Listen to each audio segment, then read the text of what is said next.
We're at episode 6 of the Music Currency podcast. This is my man Ether Saure, and this is Cornell Leffler, the pretty much runners of the Downtown Collective Band. So let's talk about that. How's it going, y'all? It's doing great. We're doing Good. great. Yeah. Thanks for having us. Oh, for sure. Thank you for coming. So, just getting started, we're just going to kind of talk about what you've done to take music and make it your own, to do something cool in music, how you've managed to survive and live as musicians, kind of just moving through, and what that's like. So let's just kind of hear about how you started and what made you get into music and want to actually do it more permanently.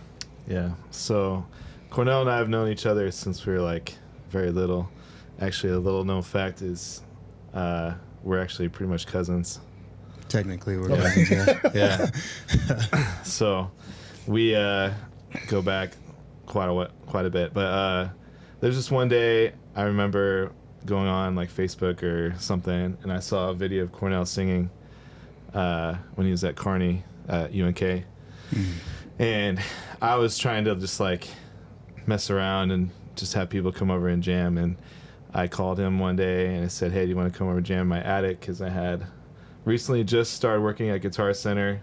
I bought my own drum kit. I had a keyboard and some mics and stuff. So there we go. I want to test this out with some friends and stuff. So he came over and we were just messing around. We'd make like some cover videos, posted them on social media. And then somewhere down the line, my church, they do like these Valentine's Day dances.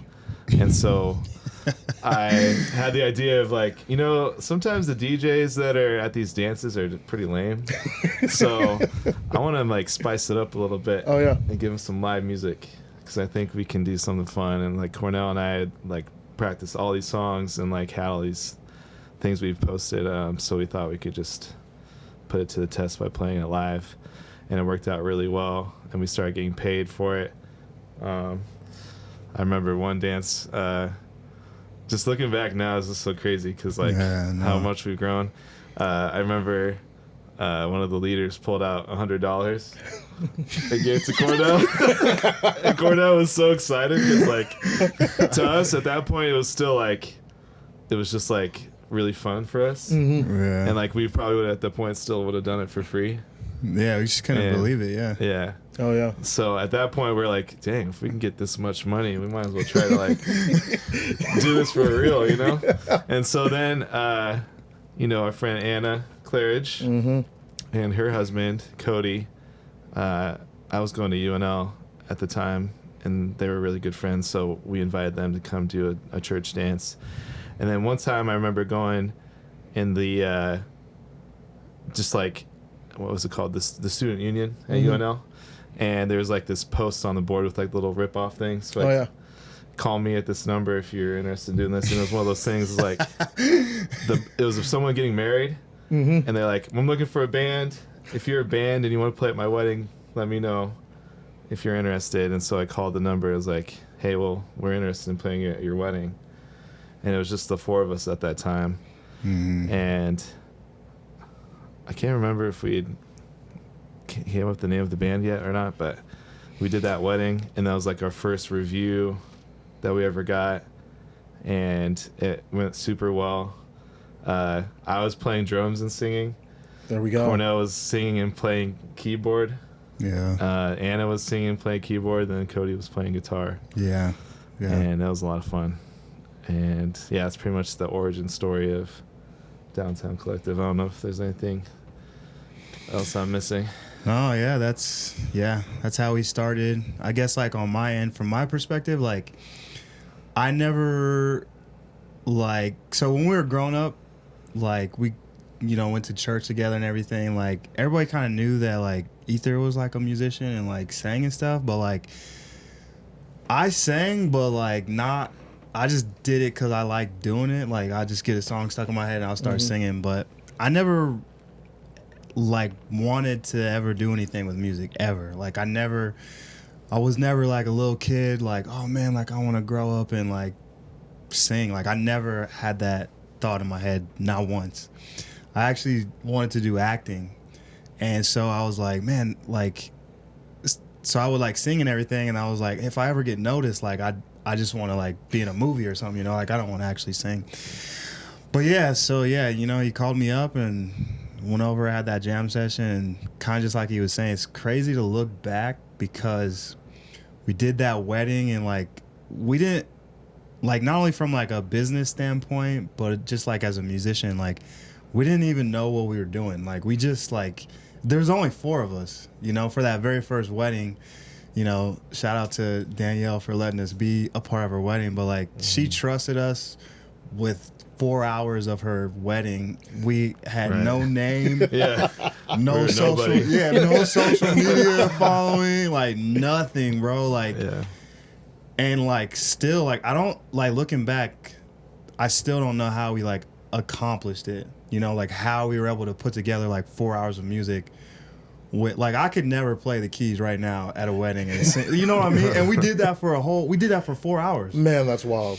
And so it's just crazy looking back because that's like how everything started, man. We were so just like so excited. We're like, dang, bro, like we just did somebody's wedding. Like that's pretty cool. So, but like, when was that? Because I know recently, I mean, I joined the band, what, 2.5, 3 years almost now? Yeah. Something like that. For the minimum, yeah. That's right. And so we were, when it was that time and I was in, I know it was like starting to take off even more again. And like, how long did it kind of take to go from the, we can get $100 for this? Shoot. To like where we're at now? Yeah. Yeah, that's a great question. I think that like for us, like we always approached it from like a business standpoint, you know, like we were like having fun and everything, but we like even from the beginning we were never like, oh, let's go play in bars and like get our name out there like that, you know. No shade to anybody that was doing that, but we always wanted to be in the wedding space, you know. And so we were just constantly like, our like partnership as far as like building up Downtown Collective is like very like we just balance each other out because we think about different aspects of like the business. Like I'm very like, oh, we need to be doing this, and Ether's like very much in the details. Like I'm like the grand idea and he's like, all right, this is how we're gonna get it done, you know? Oh, yeah.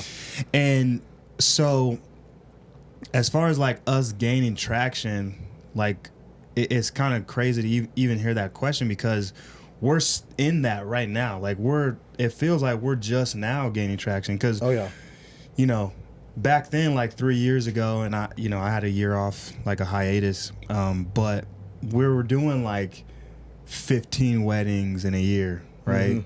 That was like a good year for us. Like, oh man, we did 15 weddings.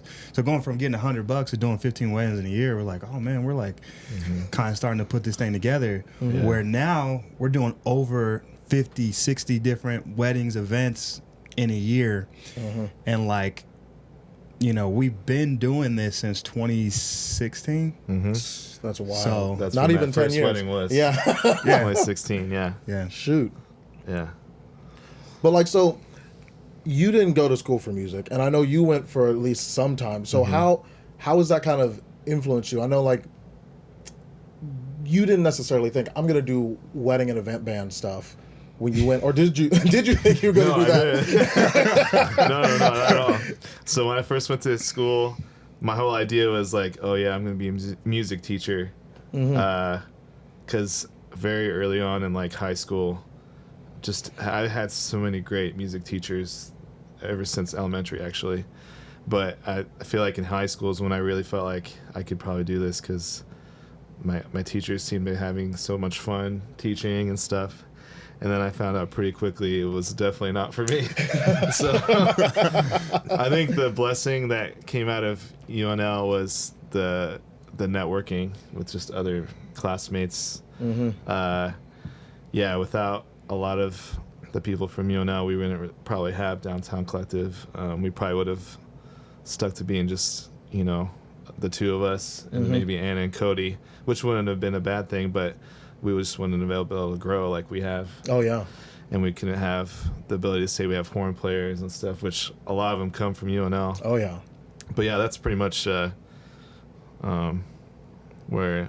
a lot of that comes from. So UNL is a big place, and then Guitar Center was also a really big influence on how the band grew. So it's like as well. This is 23, so it's almost, what's that, 7 years now has been since it started. So obviously, like you said, in the last 3 years it's really been taken off. Those first 4 now, what were things looking like? How were you guys kind of thinking of it going? Was this always from those first 4 years, like this is where we're trying to go? Or was it still more of a question of, I don't know if this is really going to work out, but it's going all right? What was kind of the thought process behind building this up? Yeah, I think that for me personally, like, again, like I said, I never saw like, okay, I'm gonna actually do this like as like a career or a profession, like, and even just to think about, you know, that like this is what we do professionally, you know, like we could say like we're professional singers or musicians because we get paid for what we do, right?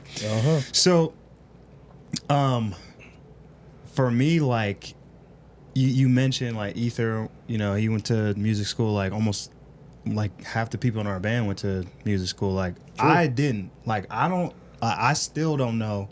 Like they'll be like, oh man, we're doing this in the key of A. I'm like, sounds good. I don't know what that means, man. But they're like, oh yeah, we're gonna just take it down a half step, and I'm like, all right, I don't know what that means, but I don't have like the training, you know. So I definitely never was like, oh yeah, I'm gonna like do this. I don't even know what half of the stuff I learned on YouTube, right?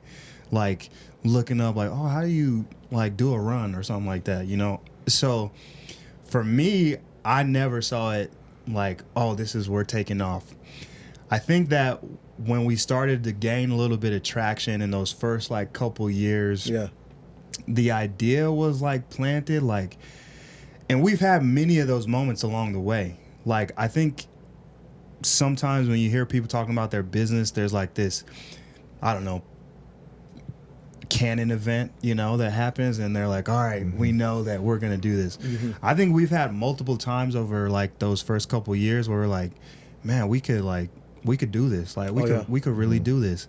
And from there it was like, okay, let's structure this out. Man, especially in those first couple years, we learned so much stuff about not just being like musicians, but like running a business. Like, I mean, we were charging like $1,500 for like, you know, 7-9 P. Oh, and man, at that time we were like, dang bro, we really getting paid, man. not 15 individually, 15 for the whole thing. And we were like, man, let's go, $50 per musician. Like, we're splitting it evenly between everybody. Overhead, don't gotta worry about that. Like, we didn't like really know what it was gonna take to like build things out.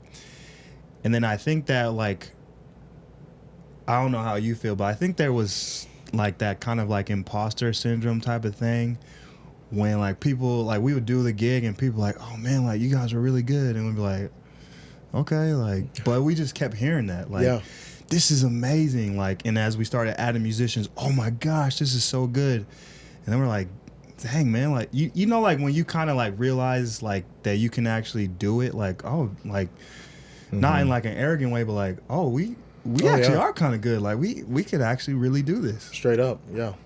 I think another thing is we were getting the weddings and stuff constantly, and like we're playing for somebody's cousin and stuff, and then all of a sudden we're getting emails from companies like Spreetail or, you know, Proxy Bid. All these different ones are like, how do they know about us? And I think at that point, that's for me.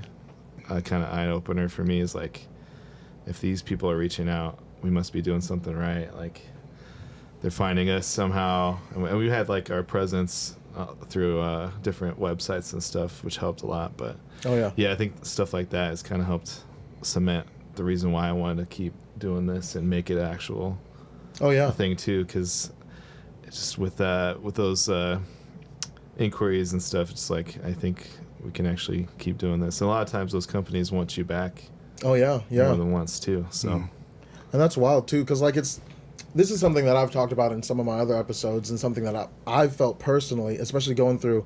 Now I'm doing third degree in music, but like there's some things that I think musicians, especially, and people working in arts in general, even should probably figure out about business, right? And how to operate, manage, whether it be just yourself or a couple people, or managing and like actually being producers, directors for bands and all this sort of stuff is like, how does that actually work, And I think a unfortunate thing for a lot of people is that it's not clear how to, at least some good ideas to actually get going, get running, not fall into the same traps of I'm charging $15 per person. Oh no, now I'm charging 50, and that's probably definitely it.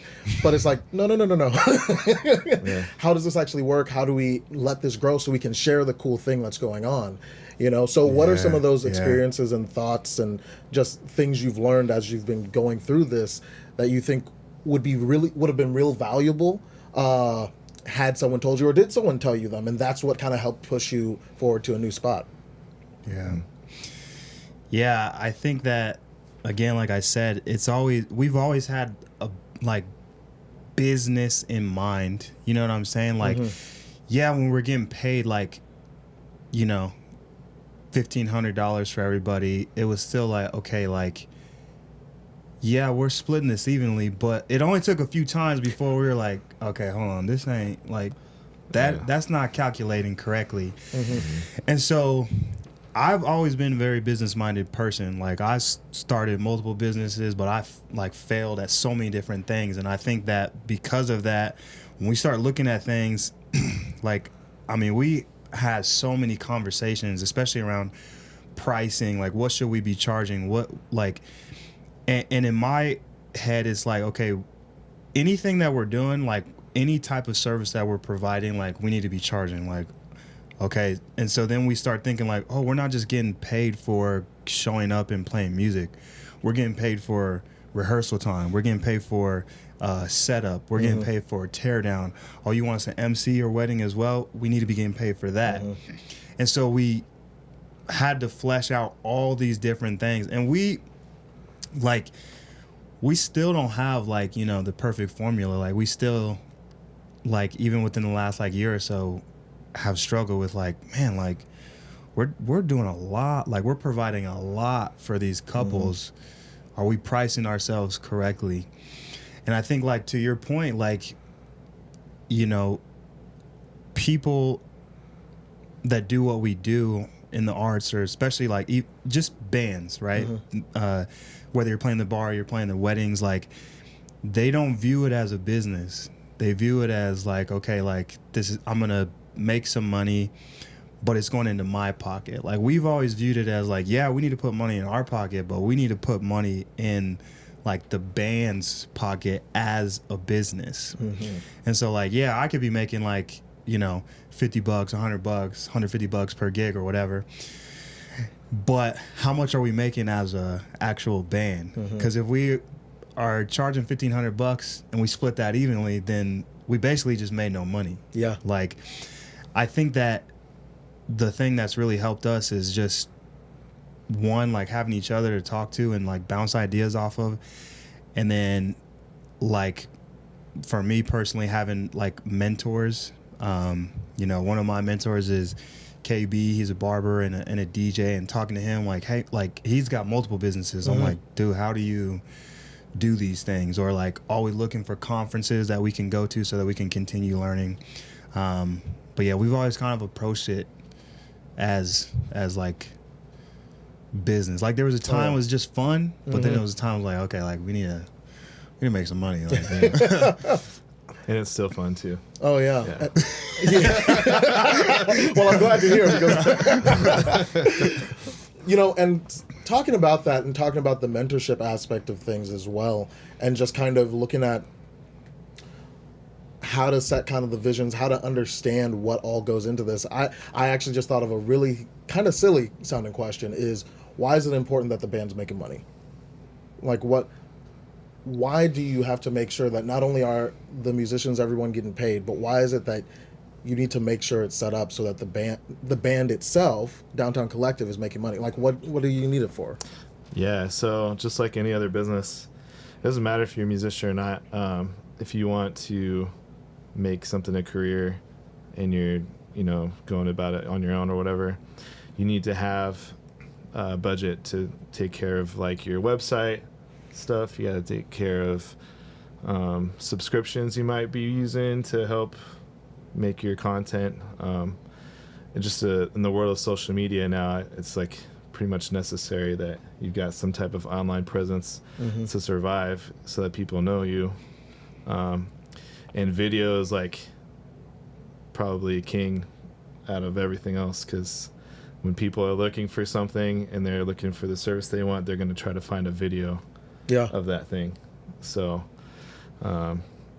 we have to pay for things like that, and we can't just pay ourselves for what we did at the gig. We got to take care of multiple things that are behind the scenes that people don't know about. True that. So yeah, and I mean, like, the thing that I think about, because I mean, like, I'm running my own business stuff too, and one of the things that I've kind of learned, especially in just like what you were saying, you don't recognize the subscriptions that you're going to have to be paying for the first time, right. or the equipment, and then replacing that equipment, or getting more equipment so you can do more gigs, so that you can like do more weddings, and like so other people can be actually glad about what you're providing, Yeah. Because DC's now we can play 2 gigs at the same time. Yeah. And so Yeah. and so you need twice the equipment. Yeah. And then you have to replace that equipment every once in a while. And you have to be prepared for things you don't know that are going to happen. Like, we're dealing with the photo booth right now. Tell me about that. Yeah, I'm really glad you brought that up, actually, because like those overhead things, and like what I was talking about like earlier, like we've had so many of these like canon events, milestone things where we're like, dang, like that was a huge thing for us, because we've operated as, I don't want to say we've had like a core like members, but we have over like 40 something musicians that have played with Downtown Collective or play with Downtown Collective regularly. So like I remember coming into this year, like we were just getting so many inquiries, and we're like, bro, can we like do more than one wedding in a day? And like we had so much discussion about it. We talked to multiple people about it, because I think a lot of people run into that, especially in the wedding industry, right? Like you have a photographer and they're just crushing it, and then you're like, well, why don't you like expand? It's like, well, I can't replicate myself, right?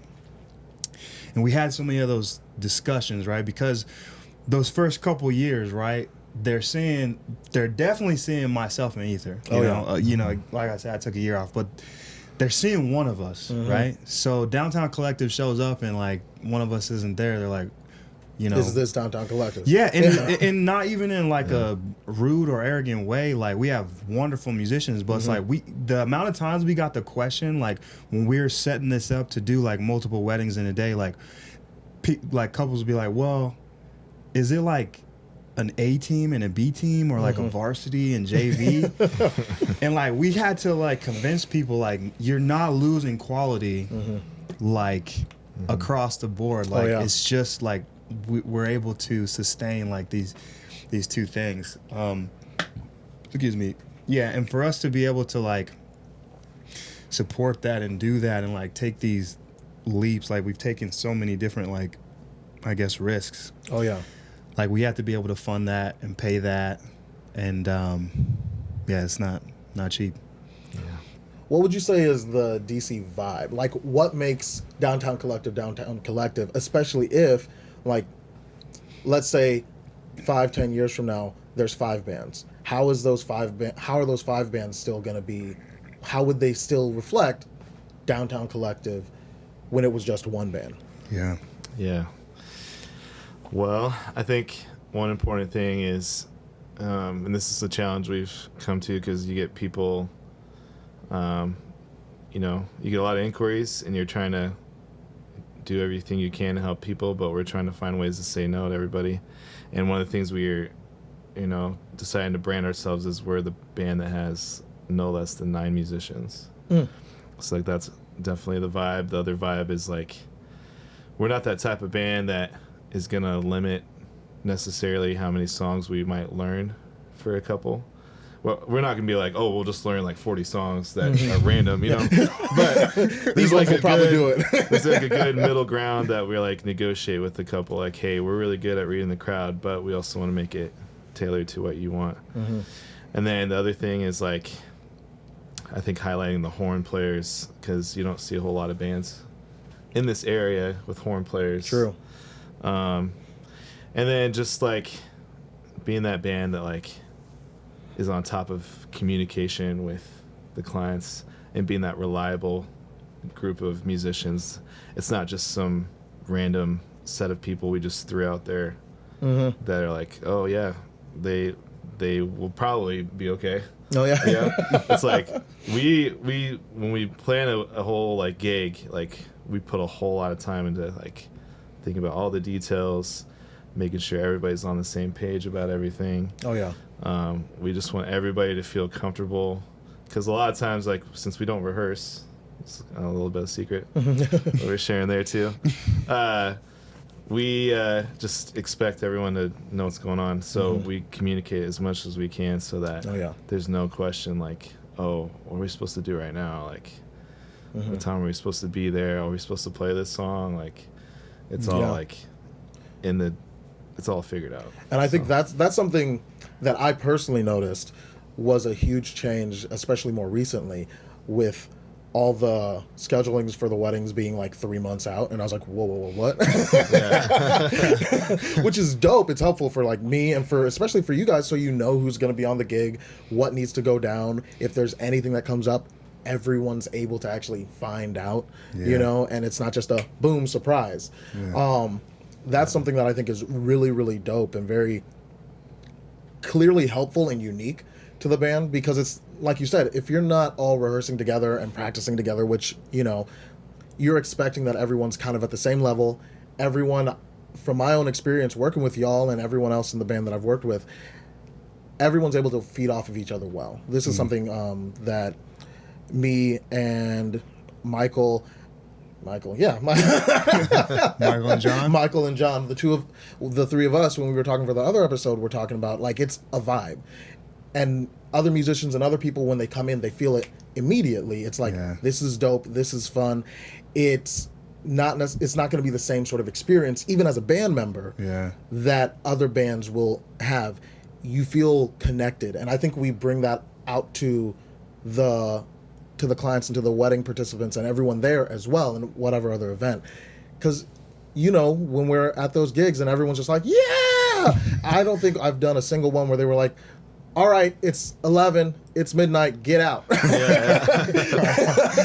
They're always begging for another 5 hours of music. That's another thing too. I just remembered, like we mentioned on our website, we try to keep the vibe exactly the way it was when it started. So like it was Cornell and I, he was coming over for a jam session, right? So we try to bring that to the stage with all of our musicians by, you know, we do covers. We're obviously a cover band, but we try to make songs unique in our own way. Like the horn players, we got some really awesome horn players that are really good at making arrangements that are, you know, super unique. They've written it out like something that's not even part of the actual song, that fits for the band, and it just makes it a fun experience for whoever books us, because they get something that you're probably not going to get from another cover band that's probably just learned the song the way it's exactly supposed to be played and didn't like add any extra flavor to it. So so we bring the sauce, we bring the seasoning, all that stuff. So cook it all up. That's right.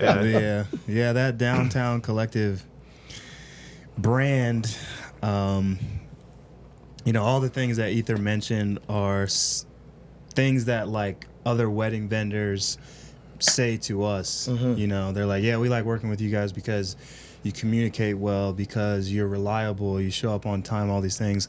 Like we're not just throwing a bunch of musicians together and being like, all right, it's just music, like here you go. Like we really actually care about like putting on a good production for the couple, you know, because like to me it's like, dang, like they trusted, that's a big amount of trust. This is like, you know, my family, my friends, everybody's here, 300, 400, 500 people, like 4 hours, there you go, that's on you. So, like, we take it really seriously, and like, I don't think that, you know, obviously like other vendors or like couples, they wouldn't know this, but like, we put so much thought into like who's going to be on the gig. Like, okay, well, we're doing like more country for this gig, so we need to have this on guitar, we need to have this on keys. Like, they wanted a lot of, you know, classic rock. All right, so that means for vocalists we need to have this, we need to have that. Like, we don't just like, oh, well, they're available, let's like throw them on there. We're like, okay, this will work, this will work, this will work. And it's planned out like so far ahead. Like, we get the inquiries a year ahead of time. Oh yeah. And we're already thinking at that time, because, you know, we take the inquiry, we ask them like, oh, what kind of music, you know, and we're already thinking like, oh man, I know who would be perfect for this gig. Like, Oh yeah. And our brand is like a lot of, you know, energy. For me especially, I never like saw myself as a musician. I still don't see myself as like a vocalist. Like, Oh yeah. I'm a performer. Oh yeah. Like, you can't, in what we do, you can't just be, for vocalists specifically, you can't just have a good voice. Like, you just can't. Like, there's very few people, you know, Adele, John Legend, Chris Stapleton, you know, like, that can just stand there and sing, and you'll be like, dang, that was dope. But most of us aren't like that. So you have to bring an energy. Like, that transfer of energy is like so evident. Like, when you're getting into it and you can feel like that the crowd's getting into it, like, that's what it's about. Like, they're experiencing, like, nobody remembers like that you have fish or chicken or like baked potatoes for dinner. Like, the floor arrangements look great, like the layout looks awesome, like planner's doing an amazing job, but nobody remembers that stuff. Like, when they talk about the wedding, or, you know, the couple's talking about like 5 years from their wedding, like, oh man, like, you remember when, you know, our grandma was up dancing on top of the table, or what, you know what I'm saying? That's what they remember. Like, that's what they're going to be talking about. And so for us to bring that type of energy, like, is like so important. And as far as like the vibe, like, man, like, being in that little pocket, like, you know, like when you just get and you just the keyboard is just like doing something, you're like, dang, bro, like, let's go. Or like, you hear a little lick on the guitar and you're just like, okay, like, let's go. Like, yeah. That's awesome. See, I think one of the last things I'm gonna ask, one of them, who knows how many, we know I like to talk, but I think it's so cool and so key that you were able to find this vibe, find this feel, really be able to give it to someone, and there's just so many people who are like, yes, we want that band. We want those people. We want to hear something so fun. We want to hear it again. We're going to tell everyone that we know who's going to get married that they need to get this band, right? Yeah. I think that's super awesome. What would you kind of tell yourselves back at the beginning that you just didn't see coming? If you were like, guess what's coming up? What would that be? What 5 things would it be? Because obviously there's so many. 5 things. But just whatever. I think. Well, I remember one time we were talking to a guy that was in a pretty prominent cover band, and I think it just, a lot of it comes down to like, you know, hard work and stuff. But I remember him saying like, it just like really emphasizing, make sure you charge the right amount. So that'd be one thing. And I think another one would be like, just don't give up even if it seems like things are going slow, because there's definitely times where people get married usually during the warmer part of the year, so like you kind of have the colder seasons, but yeah, there's like all sorts of stuff still going on throughout the whole year. So I think that'd be another thing. I think another thing is like just continue networking with people, networking with not only musicians, but like once we started networking with vendors, I feel like that's when we started to see like this huge, big leap. Yeah, we didn't even talk about that. Talk about it. Because y'all had mentioned conferences, and I was like, y'all are going to, when did y'all decide to start going to wedding conferences and whatever other things to like actually network and learn more that's stuff? like a whole other, like, that's like something, I can't believe we forgot to talk about that. Because it's so important to me. I've had a lot of like corporate, jobs and stuff, and like, so learning like the value of like networking and stuff like that. And like, we always do the same thing. Like whenever we're at like a networking event or whatever, like we get the contact and then we the next day follow up. Hey, it's Cornell, it's Ether from Downtown Collective. We met yesterday at that networking event. I'd love to jump on a call with you for like 30 minutes, hear about your business. I'll tell you a little bit about what we're doing, and let's try and find some, creative ways that we can collaborate in the future. That's all we say in the email. And like just doing that, like that led to so many different opportunities. Like we met with this person named Nicole. She was working at the time for Nebraska Wedding Day, which, is a huge publication. And I did that exact same thing. Like, hey, love to jump on a call with you. Like, got on a phone call with her. We ended up talking for like an hour and a half. And she was like, you know what? I'm going to hire you for this thing that we have coming up. And I was like, okay, well, like, do you need to hear us play? Or like, she's like, no, it'll be fine. Like, she's like, I caught the vibe. Like, it'll be fine. I was like, I don't know. Okay. And this is a big thing. Like over 100 different vendors there, wedding planners, florists, all these things. And we're getting to play in front of them, which as a wedding band, that's like your dream, right? You get to all these people in one place. And like, we did that event, played in front of all these wedding vendors, like, and like from there, like everything started snowballing. And then like for us, like looking at like the business things, we were like, dude, we have to like make sure that we're doing things that we need to do. Like we can't just focus on like producing good music, like, and coming up to the wedding and having a good gig. Like we cannot just focus on that. Like we've got to figure out, how do we drive business? How do we drive inquiries? How do we take care of our clients better? How do we provide more value in our packages? Like that, and that's a whole other thing. Like even thinking about like, what would you tell yourself back then? Like we try to have everything, bro. Like, oh, you want a 3-piece band? You want a 4-piece band? You want a 5-piece band? Like they all their own pricing and stuff. Oh yeah. Oh, we tried all this stuff, bro. And so, yeah, we went to a conference called Wedding MBA. Learned a lot of different things about selling, marketing, taking care of the client journey, all these things. So, but back to that networking thing. That's like, if I could probably pin one thing on like why we're where we are now in 2023, it'd be because of like networking. That is so cool.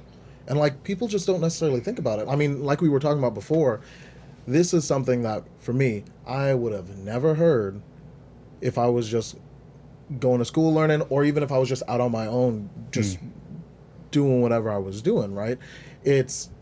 Or maybe I would have, right? But this is something that's such a great opportunity that so many people don't necessarily think about, don't consider. Like, there's a difference between like if you're trying to be more focused on weddings versus some other type of event, right? And there's different groups, conferences, different forms of interaction that you can have, and different forms of mentorship, as well as just networking base that you can leverage and utilize, and use just simple means like just following up, right? Yeah. That's wild how impactful that can be, Yeah, so impactful, bro. It's like our goal whenever we go, because they have a bunch of these mixers and things for all different type of vendors. And like we like consciously said like, all right, we need to go to like this mixer, this mixer, this mixer, this mixer. And not only that, we said, all right, Like we literally was like, all right, bro, you need to get 5 contacts. I need to get 5 contacts. And like checking in the middle of the night, how many contacts you got, bro? Like, oh man, I got 3. Oh man, I got 2. Like, okay, divide and conquer. Like every single time we went to an event, we was like, all right, you got to get 5, you got to get 10, you got to get, you know, whatever. Cause like even if that like falls through, like it doesn't like lead to anything, like the fact that you followed up and had a conversation with them, like sooner or later, like they're gonna remember you. Like, oh man, you remember that one person at one time 3 years ago? Like, excuse me, I wonder what they're doing right now. Like, it pays off, man. Like it really does. All right, this one's I think for sure the last one. Challenges. Like, what has been I got you.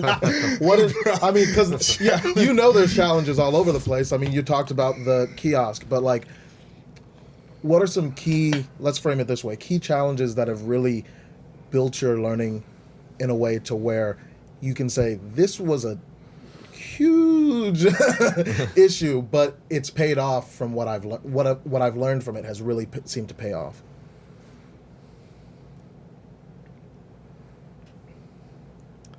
Yeah.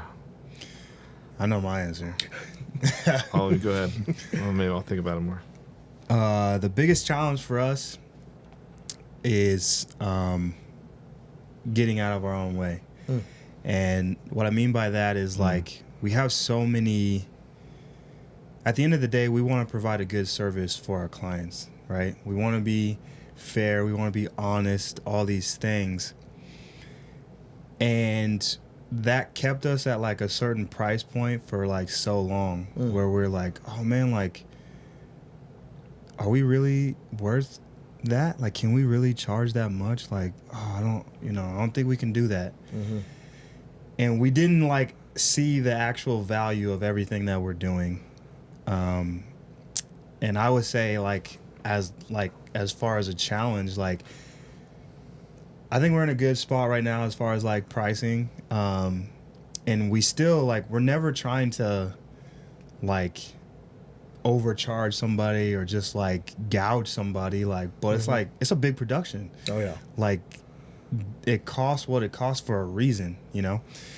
And I think that like us being at a certain price point for so long, like it did 2 things, right? Like one, you're getting all these inquiries because everybody's like, oh, like, man, they was charging, you know, $15,000. I could get the same thing for $2,000. Like, you know? So we're like, oh man, like we're really busy. Like we're really, you know, we're really making it. But then when we actually look at the books and it's like at the end of the year, we've got like $5. We're like, dang, man, we just did like all these gigs. We have no money. I think like it's all, you know, it's all God's timing. Like everything worked out the way that it was supposed to. But like when I think about that, it's hard not to think like, dang, we could have been here. Oh yeah. At this point, if we would have been able to look ourselves in the mirror and say like, we are worth this, and not be afraid to like, you know, charge that and say no to people. All the corners that we cut at the beginning, like people's like, oh, it's 3,000. Like, could you guys do it for 2? Oh yeah, man. We might as well. You know, like, oh, you know somebody in the band? Okay, we'll do it for 1,500. Yeah, that's definitely a challenge. And then I think I tend to be a people pleaser sometimes, so I'm trying to find that balance of like making sure I take care of the client, but also take care of myself too, and not going overboard for somebody when I don't have to do it. Oh yeah. And I think just finding ways to negotiate things, because we can deliver a really good product, and I think it's a matter of just getting the clients to trust us more sometimes, because sometimes you get those clients that are just like thinking they have to have it a certain way. And when really, if you leave it up to us, we can really make it something really special still. Oh yeah. Without like letting people just pick apart the set list or whatever and stuff, which we don't really get that much. But there's like little things too, like trying to make sure different vendors are aware of like our needs as well. Like since we're such a big band now, like this is something that Cornell is like really good at making sure we have, is like making sure our stage is the right size. Because a lot of times I'm just like, oh, it'll be fine. And it's just yeah, everyone's in a corner. Yeah, you've been on. Yeah, you've been on some of those gigs. Yeah. And so I'm trying to be more open, or trying to be more convincing towards everybody. Like, this is actually what we need, and like this is in the contract, and like trying to make sure people are aware of that. So I think that's one of the challenges. But yeah, True that. I think and then it's the natural people pleasing with like the pricing. Like, you're wanting to like do the gigs sometimes, but they don't have the budget. It's like you just have to be able to say no. Learn how to say no is hard sometimes. That's one of the hardest things. I like, speaking even from me, for my photo, video, all that sort of stuff, my singing gigs, whatever. Saying no. Yeah. That's so hard. Yeah. When it's friends, when it's friends of friends, when it's someone you don't even know who just smiles at you. Yeah. Like, oh man, I heard you're really great. You're like, you know what? I am really great. That's 1,500 right there. Yeah, I think that like, yeah, what Ether was talking about, like that's what I was saying earlier, is like the balance between like, there's no way that like if I was just to go off my own and try to start like a band, like there's no way. Yeah. Like, because like, yeah, Ether is like very like people pleasing, and sometimes I'm on like the complete opposite spectrum, bro. Like we show up sometimes, I'm like, well, this is not what it said in the contract, so like, nah, we ain't doing that. It's like we have this like perfect balance of like, okay, like we can't just not do it. Like, let's figure out a way to make it happen. Oh yeah. But also, we need to make sure that we have what we need to like, you know, Set a hard line. yeah, Yeah. do. Yeah, man, that's dope. Well, I think we're roughly at about an hour-ish. I'm trying my best not to go into like hour and a half, 2 hour. I'm not wild, but but where can people find you? What's the best way to get in contact with Downtown Collective if people are wanting you for a wedding, wanting you for another gig? Where we got to go? Well, first of all, we'd love it if people can follow us on our social media pages. So we have Instagram is kind of like our main spot for finding a lot of details and videos, and our handle is tdco.ent. One more time. tdco.ent. And then we have a website called downtowncollectiveband.com. Pretty much everything's centralized there. We have like a little inquiry form for anybody that's looking to book us. It's super easy just to fill it out, and it goes straight to our email. It automatically fills in everything that we need to have in order to send you like all the details and all the brochures, all that stuff. So it's super easy communication from there. So Rad.